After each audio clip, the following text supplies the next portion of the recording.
Hi, Richard Lawson here. Your career doesn't change until you do. I'm going to tell you a little story about how when I first came into the business back in 1969, which were like the stagecoach years in regards to the business for actors who happen to be black. When I first started the business, I always saw myself as being the hero, the man on the white horse or the black horse, either one, the good guy or the bad guy, but the guy who was leading the charge. He was the lead. He was number one on the call sheet. And what I came to realize early on is that those early scripts did not see me the same way. I was not the lead in their minds. And I recognized that early on that I didn't have control of my destiny. My destiny was going to be controlled by how other people saw me. And so I ultimately had to take responsibility for my own destiny as opposed to being at effect to the fate of how the industry saw me. And so therefore, that was a real revelation for me. So early on, I had to be responsible for my own destiny. Responsibility is not blame, it's power. I couldn't blame the people in the industry. I couldn't blame the fact that I wasn't white. I couldn't blame the fact that I had no control over the decisions in terms of how someone is going to get cast or whether I was right for the part. What I recognized early on is that I had to take control of my own destiny by creating my own evidence, creating my own product.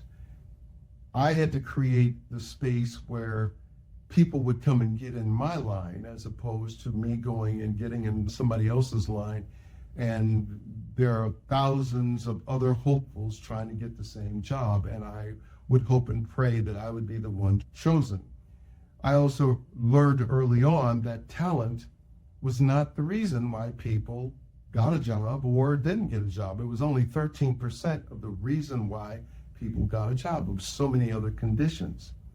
So my early recognition of the fact that I'm responsible for my own destiny. So I had to create my own product. One of the great recognitions is that I cannot transform what I refuse to own.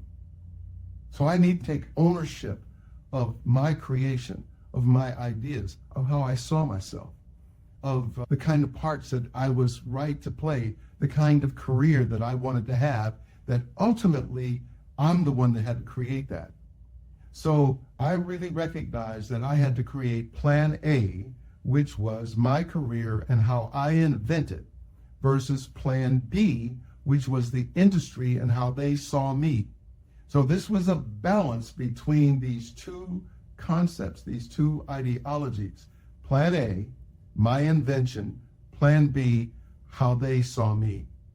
And therefore, I'm taking responsibility for my own career. What I learned early on is that people who take responsibility create momentum for themselves. It's hard to have momentum when somebody else is driving the bus. You wind up in destinations that is not necessarily of your choosing. You wind up playing parts that's not necessarily the kind of part that's right for you, that doesn't show you at your best or your finest, doesn't take advantage of your talent in the full expansion and circumference of your talent. It may show some small part of it.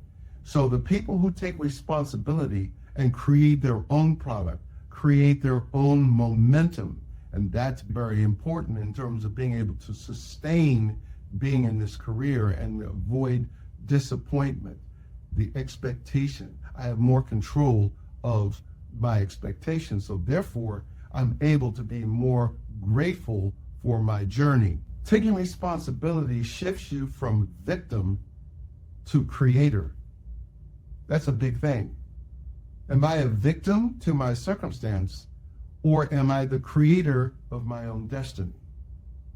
Do I take charge? Do I create my community? Do I create my tribe? Do I follow my own responsibility and sense of purpose? Am I inventing my career? That's huge. I've been in the business now going on 60 years, and one thing I can say is that I have been completely responsible for my own destiny.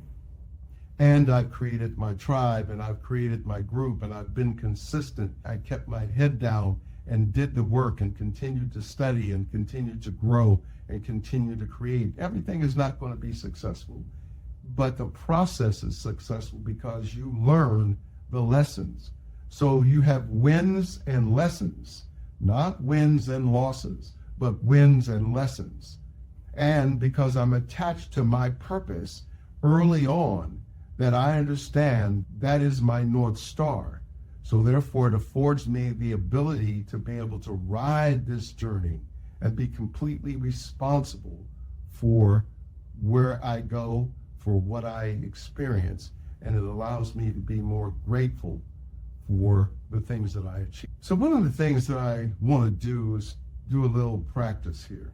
I want to create something called the mirror exercise. I want you to write down 3 places where you are outsourcing your power.